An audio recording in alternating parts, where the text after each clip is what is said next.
Hi guys, bonjour, comment ça va? Today we're talking about Ready Player 2, the much anticipated sequel to Ready Player 1. Welcome back to VR Essentials, where we talk about the practical uses of virtual reality. If you're new to the channel, very nice to meet you, and a big welcome back to all our regular subscribers. Always awesome to have you among us. Now guys, 7 days to go before the release of Ready Player 2.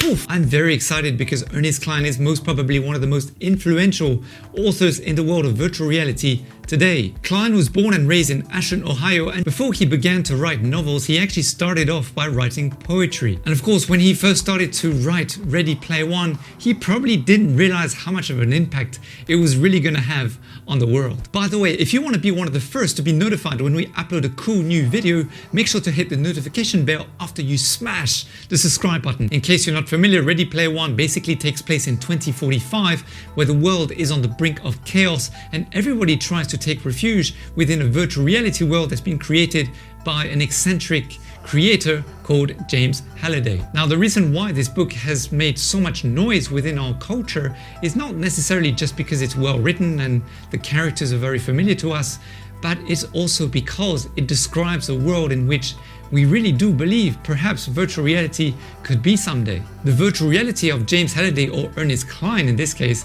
is really much more than purely gaming or entertainment. It really provides a second economy altogether. I mean, the first thing is that people actually go to school in virtual reality. They go to the market, they buy things, they order things in VR. There's a whole world in VR that is basically reminiscent of real life itself. The book was so popular that basically Warner Brothers bought the rights to create a movie and got Steven Spielberg to be the executive producer and director of Ready Player 1. Interestingly enough, Ernest Cline took more than 10 years to write Ready Player 1.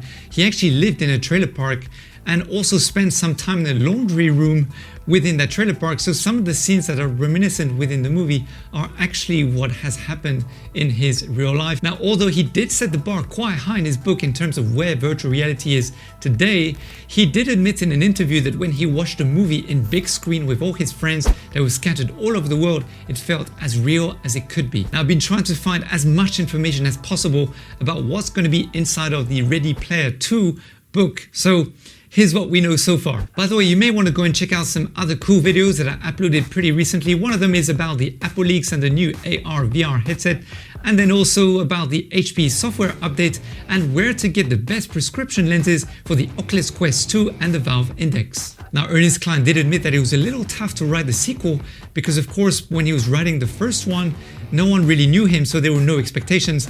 But now even Spielberg would call him up and say, "So, is it done?" So he felt quite a lot of weight on his shoulders. We know that the beginning of the story will take place a few days after the ending of the initial Ready Player 1 book.